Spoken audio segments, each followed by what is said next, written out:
¿Cómo estás, Santiago? ¿Qué haces, querido? ¿Cómo estás, Winston? ¿Todo bien? Aquí peleándome en YouTube, chico.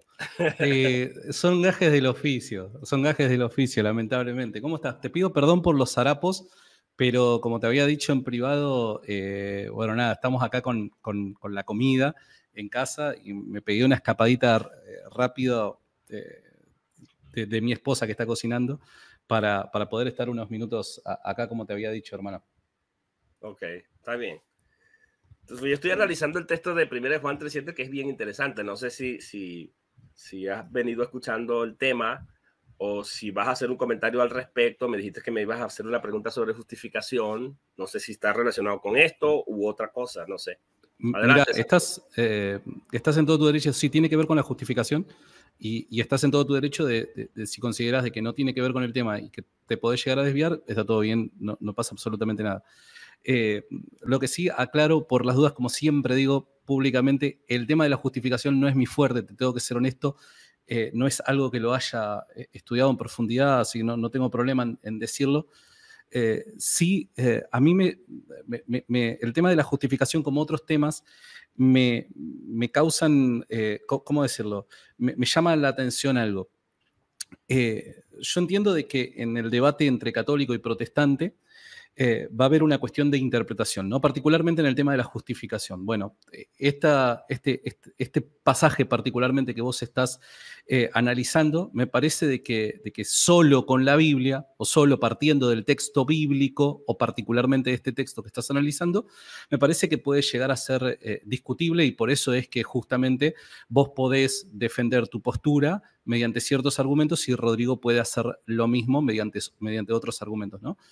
Entonces, pese a que el protestante va a ver la Biblia y va a entender en ciertos temas algo, y el católico al leer la Biblia va a entender otra cosa distinta, me llama la atención la voz de la patrística, ¿no? Respecto al caso de la justificación.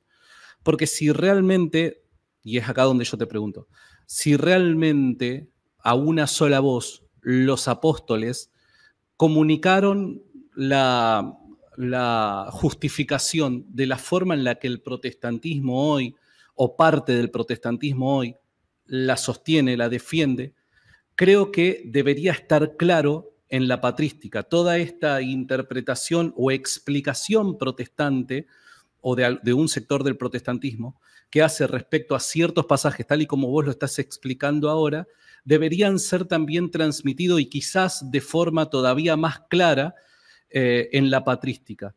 Y yo no me encuentro con eso. Entonces, digo, por una cuestión de continuidad, creo que ambos creemos, independientemente de a qué institución le llamemos la Iglesia de Cristo, ambos vamos a creer que Cristo establece o funda una sola iglesia. Después vendrá la discusión de cuál es esa iglesia, no quiero entrar en ese tema ahora. Pero esa iglesia, que estaba comandada en principio por apóstoles y obispos y demás, se encarga en unanimidad de comunicar o transmitir a la siguiente generación la fe recibida por Cristo. Estamos de acuerdo con eso, ¿verdad?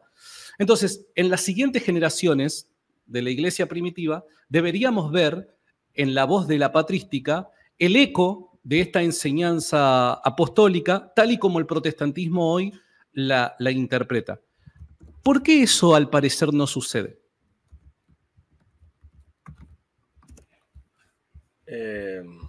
Tu pregunta tiene mucha... Respecto, igual particularmente sobre el caso de la justificación, no quiero irme a otro tema. Vos estás hablando del tema de la justificación y particularmente sobre el caso de la justificación. ¿Por qué pasa eso? Mira, yo te podría leer algunos pasajes de la patrística que parecen indicar algo contrario a lo que hoy el protestantismo o parte del protestantismo sostiene respecto a este tema. Si querés te puedo leer algunos pasajes. Claro, adelante.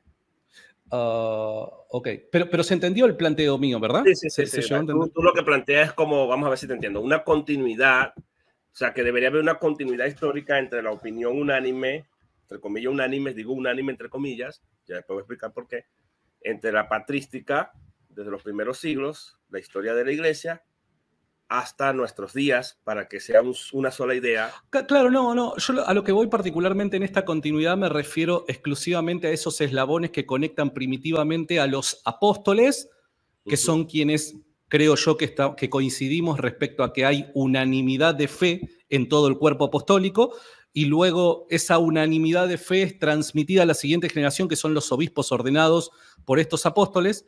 Entonces, en la patrística primitiva, creo que deberíamos oír un eco de esta postura apostólica que hoy el protestantismo dice que se lee claramente en las escrituras, ¿no? Que en definitiva viene a ser lo que vos estás exponiendo. Es tu postura. Vos lo que afirmás es, lo que estoy sosteniendo acá fue lo enseñado por los apóstoles.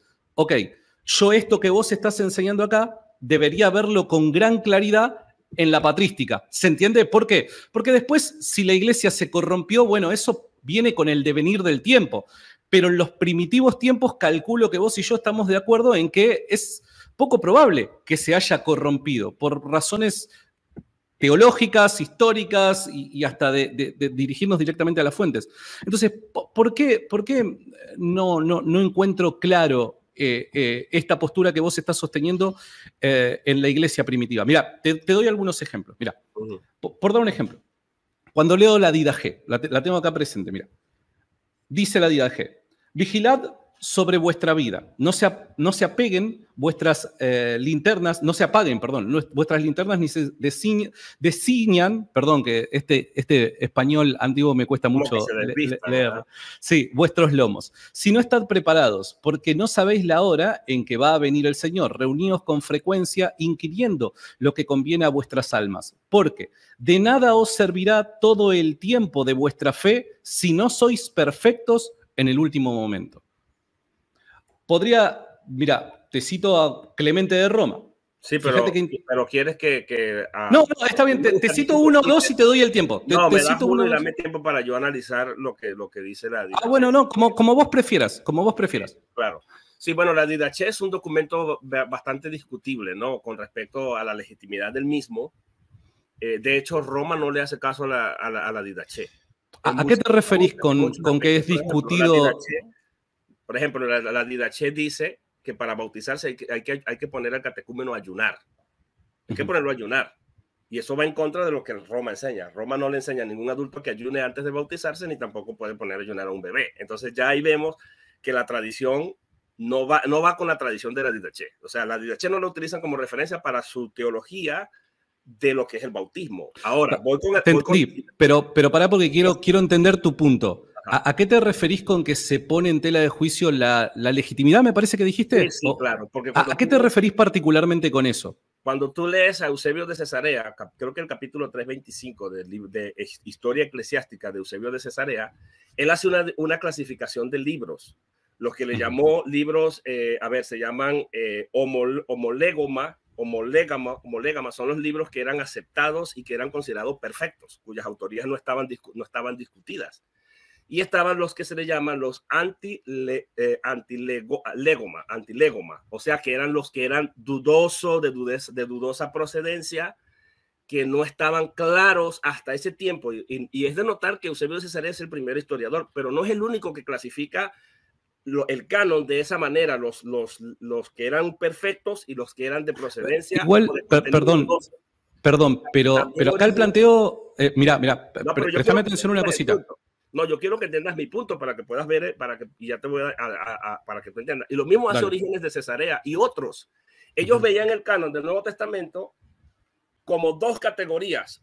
Unos que no tenían que confiar mucho en ellos porque había problemas con la autoría y además con el contenido.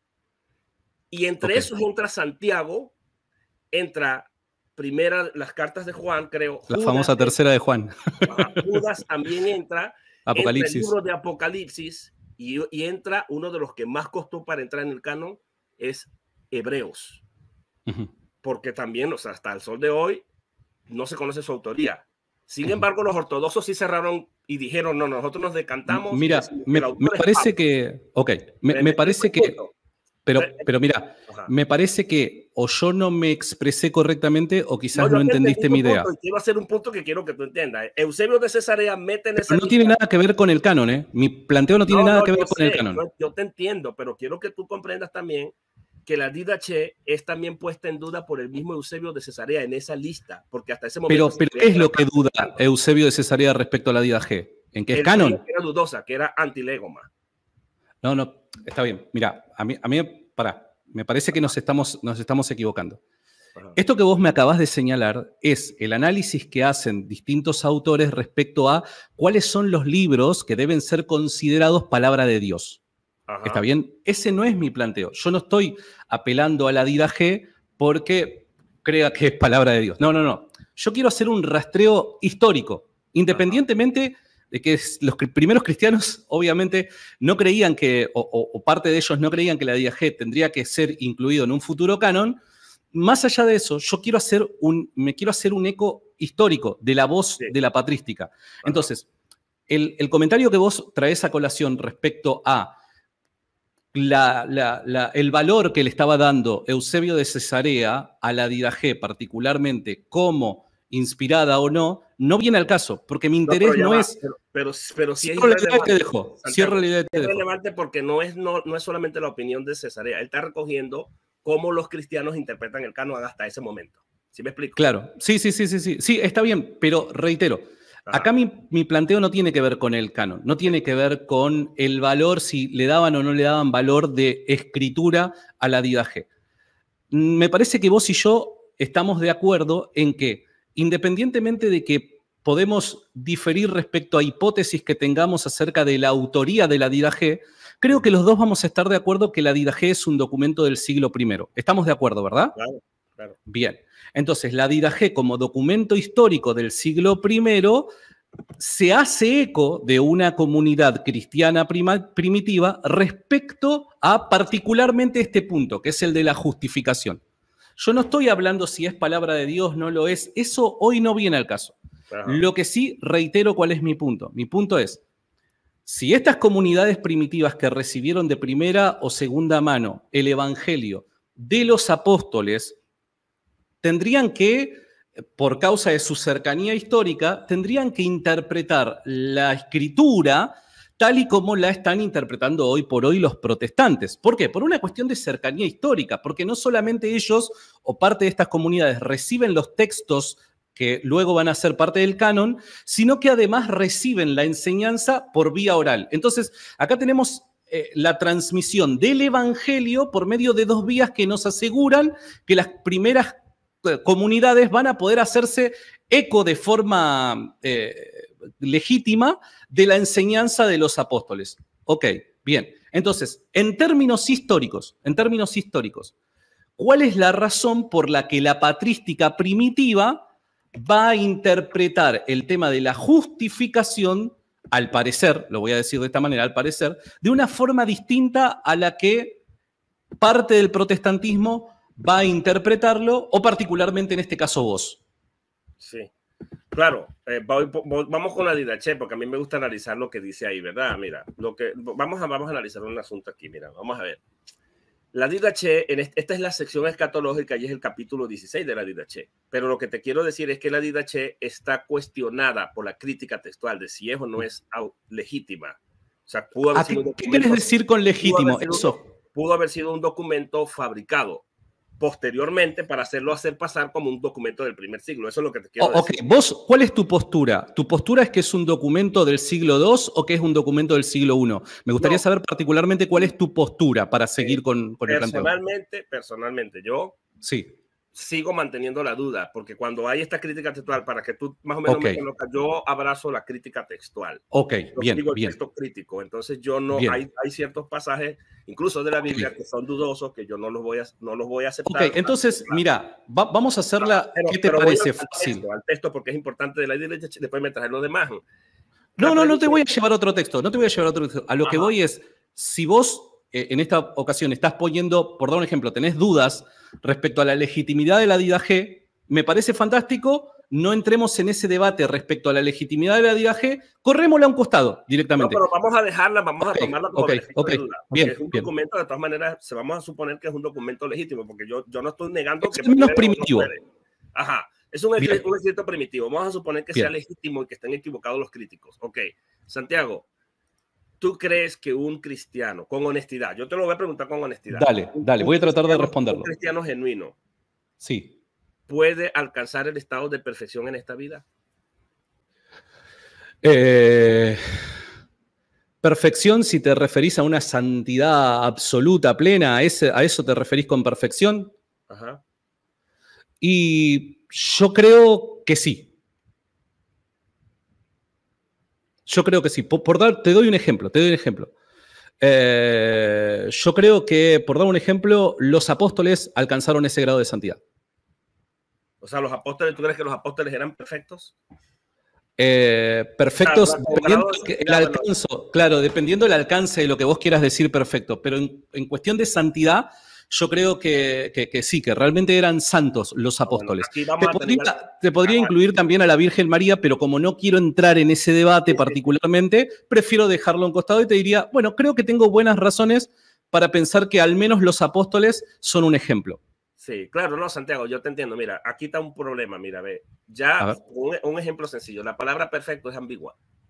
Claro, por eso te dije, dependiendo de lo que vos quieras decir con perfecto. Por eso, ya viste y reconoces que hay una ambigüedad allí. ¿Qué quieren decir ellos con ambiguo?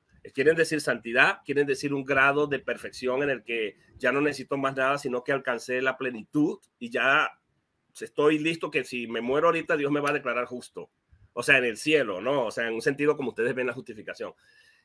Ahí hay un problema. Y el segundo punto que yo veo aquí es el siguiente. La perfección de quién depende, según Roma y Trento, o sea, en el Concilio de Trento, ¿depende de lo que yo haga o tiene que estar obligatoriamente asistida por la gracia? Ok, bien. Mira, reitero mi punto, porque de la misma manera me gustaría que nos mantengamos dentro de este marco, porque de la misma manera como me dijiste, che, vamos a charlar particularmente de esto, me gustaría centrarme particularmente en el punto que yo te he mencionado respecto a la patrística, para no desviarnos del tema. Ajá. Me parece que tenías el texto de la DIDAG ahí en pantalla, no sé si lo podés volver a poner. Aquí está.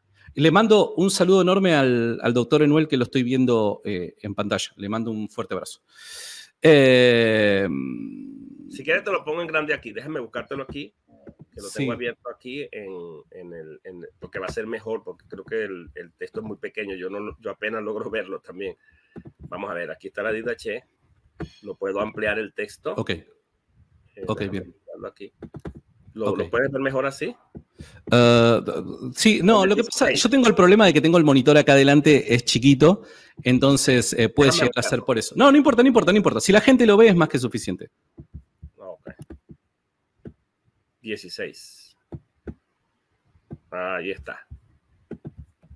Déjame quitar este para que se vea el otro. Tranquilo.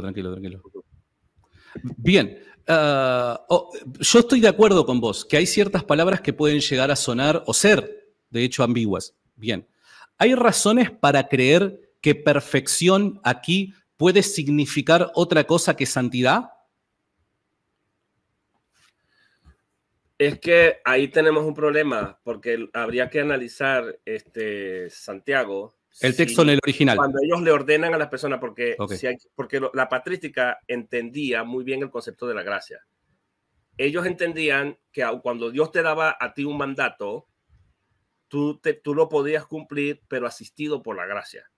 De manera que aquí cuando dice que tienes que ser perfecto en el último día, pero imagínate, hay una ambigüedad también aún en la frase, porque yo tengo que ser perfecto en el último día. Entonces quiere decir que a lo largo de mi vida, como no sé, tendría que interpretar, como no sé cuándo es mi último día, yo tengo que ser perfecto diariamente. No, está bien, pero hay un problema que hay que analizar más profundo. ¿Sí me explico? Sí, igual ese último día no se refiere a nuestro último día en el que exhalemos. Entiendo que ese último día se refiere al gran día de Dios, ¿no? El gran día de Yahvé, ¿no? Exacto, y ahí vamos a entrar, Santiago, en un tema escatológico, por eso digo que el tema escatológico quiere decir que hasta los muertos que ya han partido, cuando Cristo venga, tienen que estar en un estado de... Por eso te digo que es ambiguo. Por eso, Porque mira, la redención del cuerpo, el estado de perfección, porque el que comenzó la obra en ustedes la perfeccionará. ¿Cuándo? Hasta el día de su venida. Es muy probable que tengan eso en mente, que cuando Cristo venga... Pero después de nuestra muerte, mira, después de nuestra muerte, suponete que,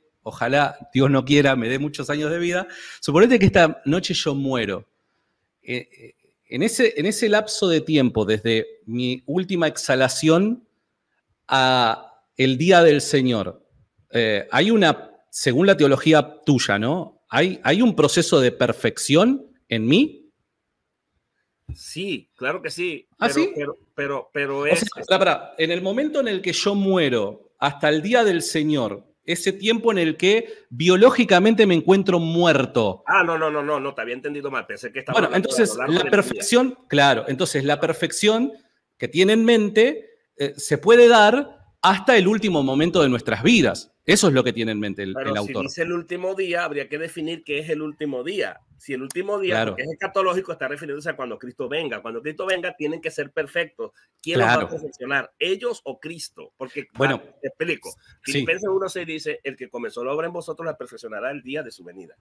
Entonces es muy probable que estos, si es que este documento es legítimo, que ellos tengan en mente esto, el momento, el último día en el que ellos van a ser perfeccionados. Y esto tiene que abarcar a dos grupos, los que estén vivos para el momento, que será su último día ese día, y también los que ya hayan partido. ¿Sí me explico?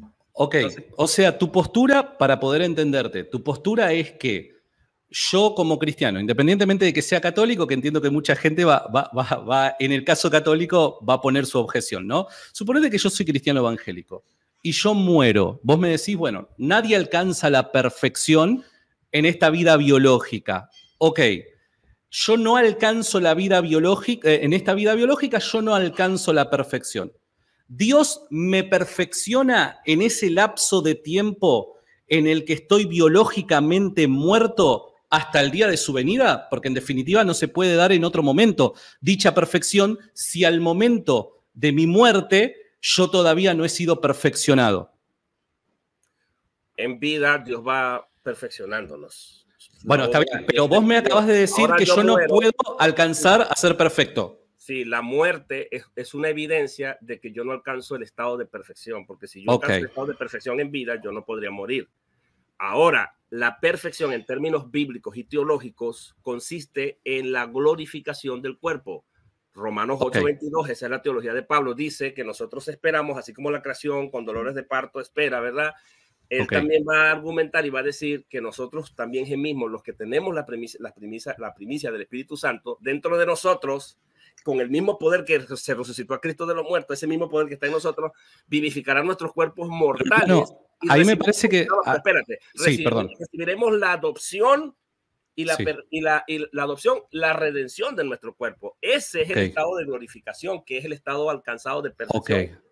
Que se va a dar. Y Pablo, pero hermanito, espérate. Pablo también explica, para explicártelo mejor, en 1 Corintios 15, él habla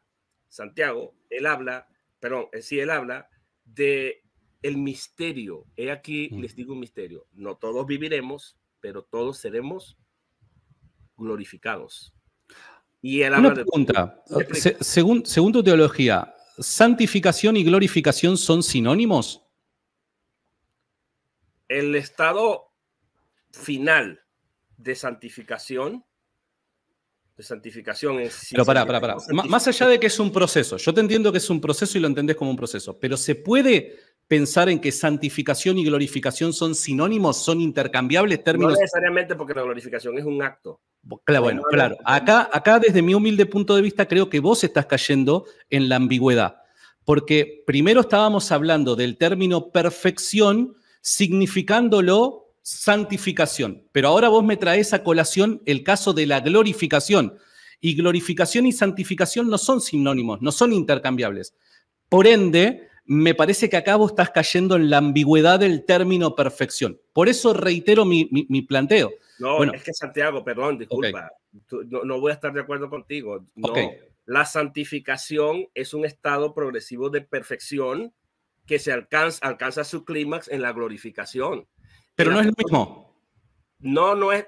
O sea, hasta cierto punto no.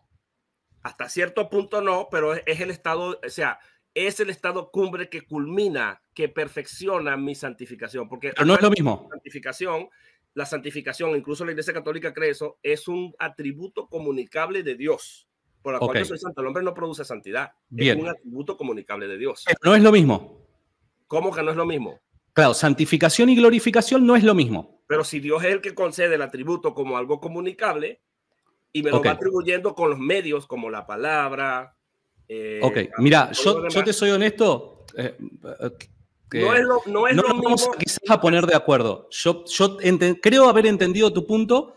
Me mantengo en que me parece que santificación y glorificación no es lo mismo. Y desde mi humilde punto de vista, más allá de la explicación que me estás dando, que la entiendo, vos estás cayendo en la ambigüedad al atribuirle un significado distinto al que veníamos tratando a la palabra perfección. Primero decíamos perfección respecto a santificación y ahora me lo cambiaste. Me hablas de perfección como glorificación y dado que santificación y glorificación no son intercambiables, no son sinónimos, me parece que acá, desde mi humilde punto de vista, creo que estás cayendo en la ambigüedad.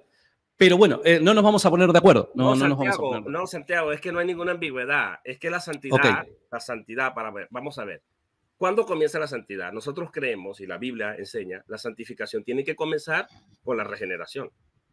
¿Tú estás de acuerdo conmigo? Porque ahí hay un cambio de estado. O sea, del mundo estábamos muertos y pasamos a estar vivos. No, te entiendo.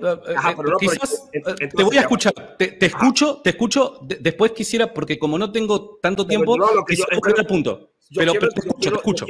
Yo quiero que tú entiendas mi punto. O sea, sí, dale. La palabra en el griego de la palabra santidad, realmente la etimología quiere decir ser diferente. En el mismo momento en que se da la regeneración, ese es el inicio de la santidad.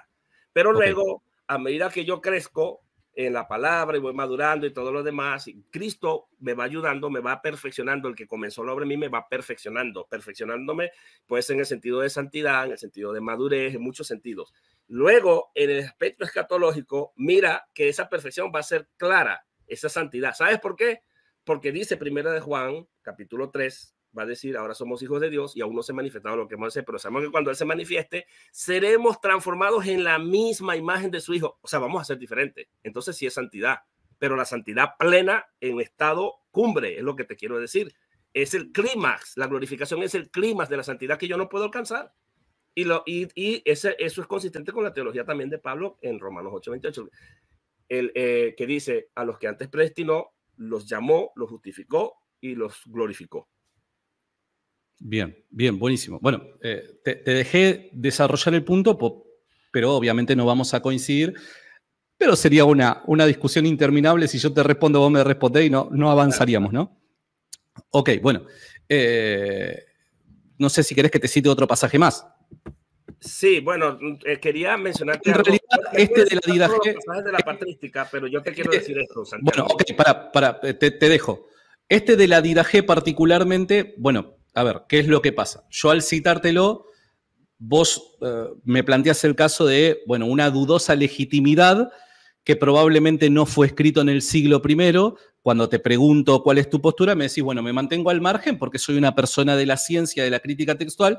Ok, está bien. Y además tiene el tema de la palabra perfección, que según tu punto de vista es ambigua. Entonces, no hay más vuelta que darle a este pasaje, me parece a mí. Tendríamos que pasar a otro porque ya no tendría mucho sentido. Yo no voy a estar de acuerdo con eso. Yo creo que hay buenas razones para creer de que es un documento de la segunda mitad del siglo I, que evidentemente fue terriblemente importante para la iglesia primitiva, y es por eso que varias comunidades lo consideraban como escritura o le adjudicaban el valor de escritura, no porque haya sido un documento espurio, ¿no? Pero bueno, eso sería razón para otro diálogo. No, y que además está la frase último día. Perfectos, claro. En el último día. Está hablando temporalmente, ¿cuándo? En el último día. Entonces hay que definir qué es el último día. El último día es cada día mío. Eso ya lo expliqué. Entonces, ese es el punto, ¿ves? Bueno, entonces, puedes citarme otros pasajes, pero lo que yo te quiero decir, tú me puedes citar todas. Dale. Tenemos que entender que hay dos escuelas de interpretación patrísticas, ¿no? La de Alejandría y la de Antioquía. Los literalistas y los alegóricos. ¿Estás de acuerdo con eso, verdad? Sí. Y la doctrina de la justificación como tal, si tú lees, por ejemplo, al gran historiador en este tema, que es Alistair McGrath, va a haber una discusión, no hay discusión prácticamente, sino que lo que hay es opiniones de diferentes padres de la iglesia, obvio. Incluso en la relación del bautismo, en el tema de la Eucaristía, algunos lo veían simbólico, otros lo veían como algo realmente el cuerpo de Cristo, y no eso estoy le da valor justificador. Algunos decían que los herejes no podían bautizar, y había toda una discusión, o sea, no era una discusión, sino opiniones, menos opiniones. La iglesia no tenía la doctrina de la justificación definida como tal, hasta Trento. Trento es el concilio en el siglo XVI que la iglesia, viendo lo que los protestantes han hecho, Lutero, Calvino, Zwingli y todo lo que se está dando, ellos entonces van a reaccionar y van a hacer todo un argumento que hace justamente los cánones del concilio de Trento. Y ahí es donde ellos van a fijar y definir de una forma definitiva, mira, la redundancia, sí, la doctrina de la justificación. Porque había mucha Claro, a ver, no estoy de acuerdo con que había mucha ambigüedad. Para eso tendríamos que analizar los textos. Tampoco digo, no suelo nunca decir que en absolutamente todos los temas, todas las comunidades cristianas y todos los autores cristianos, hasta la definición en un determinado concilio, estuvieron de acuerdo, porque si no, no tendría razón de serlo el concilio, ¿se entiende? Pero ahora déjame cerrar la idea. Ahora déjame cerrar. Yo te estoy escuchando. Déjame cerrar, por favor, la idea. A lo que voy es, en reiteradas oportunidades, vos me traes el tema del canon, me traes el tema del dogma, y reitero, mi planteo no tiene que ver con una cuestión de dogma, porque en ese caso vos tenés razón. Hasta que la iglesia oficialmente no declara una postura, formalmente no declara una determinada postura como dogma de la iglesia, bueno, hasta ese momento pueden ser lícitas, pueden estar puede estar disponible el debate, ¿no? De hecho, así es que ha ocurrido a lo largo de la historia. Mi planteo no pasa por el tema dogmático. Mi planteo sí pasa por un tema simplemente de el análisis histórico, nada más. Reitero, este planteo que yo te estoy haciendo ni siquiera tiene que ver con la teología. Pese a que es un tema teológico, la justificación, obviamente, yo no te estoy discutiendo la justificación teológicamente. Yo lo que estoy haciendo es hacerte un planteo histórico, tratando de ver lo que los diferentes autores cristianos más primitivos pensaban al respecto y cómo es que exponían. ¿Por qué? Porque tal y como vos y yo creemos, la iglesia es una, y esta iglesia se ha encargado por medio de sus autoridades y ciertas personas que estaban bien formadas en transmitir de generación en generación la verdadera doctrina comunicada por los apóstoles. Entonces, me llama poderosamente la atención que cuando voy a la patrística, lo que parece ser un consenso a viva voz, a una sola voz, es que los primitivos cristianos, pese a que no tenían quizás un dogma formal para remitirse o citarlo como tal, lo que tienen en mente sí está en armonía con lo que el católico va a sostener y no así con lo que una parte del protestantismo va a sostener. En este caso yo estoy hablando con vos, entonces no puedo hacer eco de otra postura, sino más bien de la tuya. Yo lo que veo es que lo que vos interpretás en la Escritura no es lo que los primeros cristianos interpretaban de la Escritura, ni tampoco recibían de la tradición oral. Y para la muestra un botón.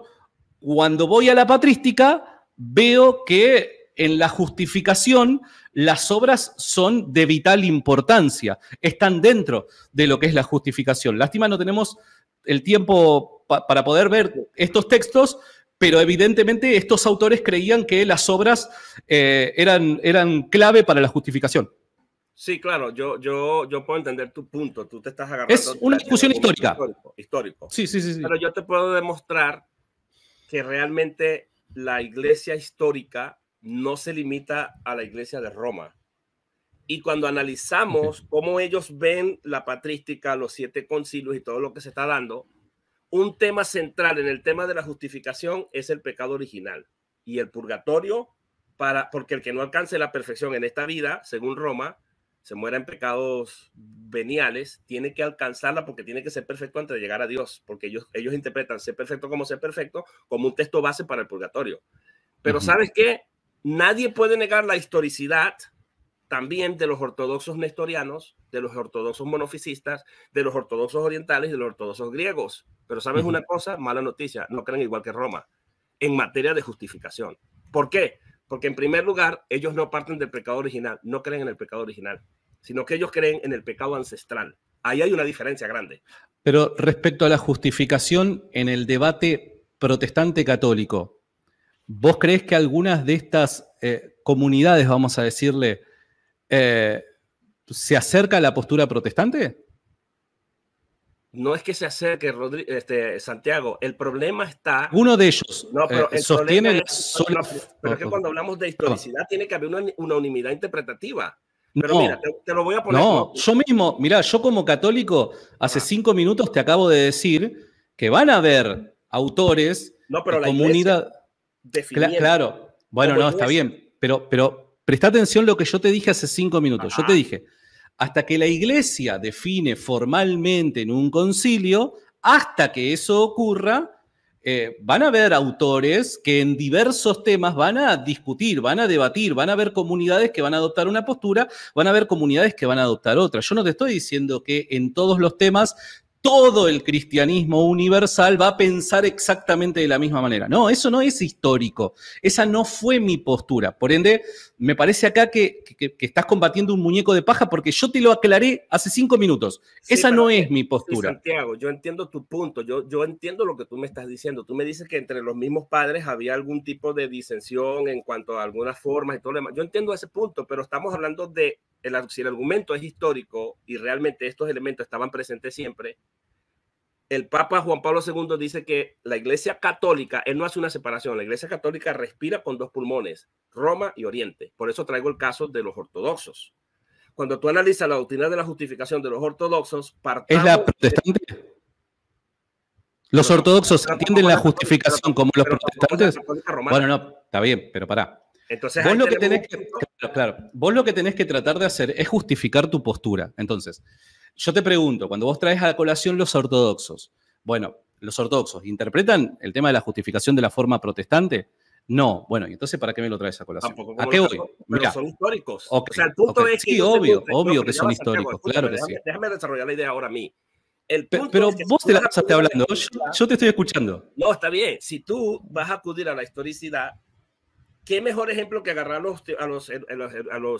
a la iglesia que existen y que Roma les reconoce, ¿cómo se llama? Sucesión apostólica. La iglesia primitiva. La iglesia, mira, yo te traje en el principio de este diálogo, yo te dije, hablemos de la iglesia primitiva, ¿no? No, entonces, está bien, pero acudes a la historicidad, entonces te vas a deshacer de los ortodoxos griegos. No puedes. No, es que en definitiva. Aquí está en Trento, parte del pecado original. El bautismo borra el pecado original, que el pecado original borra en la iglesia ortodoxa griega y está partiendo de la historia. Claro, hermano, pero mira, fíjate una cosa, cuando hacemos la distinción católico-romano, por así decirlo, con ortodoxos griegos, estamos hablando de un contexto que ocurre o que emerge, que aparece en escena recién a partir del siglo XI. Yo no tengo en mente una iglesia del siglo XI. Yo tengo en mente Rodrigo, una iglesia... Ok. No sé por qué te digo Rodrigo Santiago, espérate. Es porque debemos ser parientes. La iglesia ortodoxa, hubo divisiones en el cuarto siglo, los monofisistas, los ortodoxos nestorianos, y la iglesia les reconoce autoridad a ellos y sucesión apostólica. Bueno, eran cinco patriarcas. No, pero yo quiero que tú entiendas el punto. Bueno, pero entonces, claro, pero pará. Acá entonces, nuevamente, desde mi humilde punto de vista, creo que estás cayendo en una falacia de ambigüedad con el uso del título ortodoxo. Cuando alguien hace uso del título ortodoxo, lo que tiene en mente, no sé si serás vos, en este caso, vos tendrás esto en mente, es tener a la iglesia que se divide a partir del siglo XI, en el 1054. Comúnmente, cuando hablamos de la iglesia ortodoxa, tenemos en mente esa división del siglo XI. Por eso es que yo te estoy señalando que me parece que estás cayendo en la ambigüedad con el título ortodoxo. Pero pará, déjame cerrar una idea. No es que comienza a existir en el siglo XI, sino que ya existiera parte claro. No te estoy diciendo que comienza a existir esa comunidad. Yo te estoy diciendo que la distinción católico romano con ortodoxo griego comienza formalmente A partir del siglo XI. Yo no te estoy diciendo que esas comunidades aparecieron en el siglo XI. Sería un error garrafal históricamente hablando. Pero yo parto del tema del reconocimiento. Pero me vas a dejar... pero yo parto del tema del reconocimiento de la sucesión apostólica que hace la Iglesia de los ortodoxos monofisitas del siglo IV, de los ortodoxos orientales, de los ortodoxos griegos y de los ortodoxos nestorianos. Te entiendo, pero pará, mira, yo lo único que necesito es, muchas veces la gente se queja porque, y algunas veces con razón, porque dicen no dejas hablar. Ok, yo estoy tratando de corregir eso.